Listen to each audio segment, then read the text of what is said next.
22 Bahman is the day when the Islamic Revolution succeeded. It was the day when Iran completely changed, at least the Iran I knew. For many people, it was the beginning of a huge devastation. The people of Iran thought that they knew what they wanted. And of course, maybe they did know what they wanted, but it wasn't delivered to them. So they were basically betrayed significantly by the leaders of the revolution. At the beginning, when Khomeini came around, he said he wanted to bring justice and democracy to Iran, but that is not what happened. So I had grown up watching Little House on the Prairie every Thursday night, reading Jane Austen and Ernest Hemingway and Charles Dickens and C.S. Lewis, and dancing to the tunes of the Bee Gees on the beach wearing a little tiny bikini, and doing all the things that Western kids used to do. And then suddenly the Islamic Revolution happened, and all of these things, all of them, everything that was my life became illegal. So naturally, when you're a teenager, you rebel against the color of the wall. So, but we had a good reason to rebel because we had grown up wearing what we wanted, the miniskirt and bikinis. And then suddenly we were not allowed to wear colors, like pink was basically illegal, and we had to cover up. What I did was that I spoke against the new rules and regulations in my school. I spoke against having our lessons replaced by government propaganda.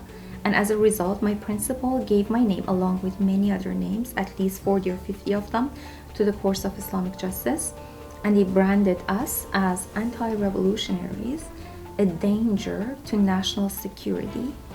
And we were arrested one by one, usually at home in the middle of the night, and we were taken to Evin prison.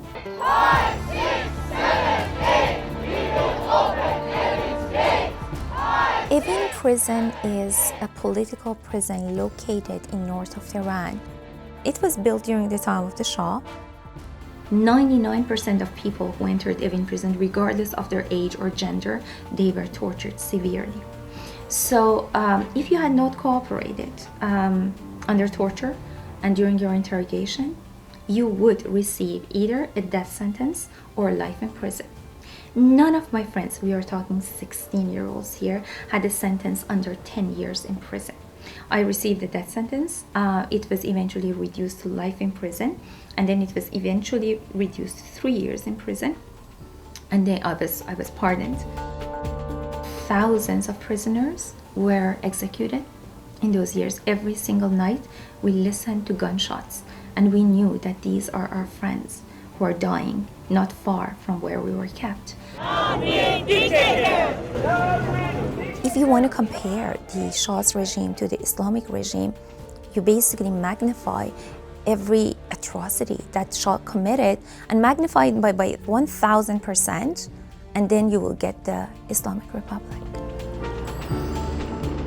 I think these young people on the streets of Tehran, they have immense courage because they know what they're facing. They know that if they're arrested, they will be tortured and probably killed. So I have immense respect for them.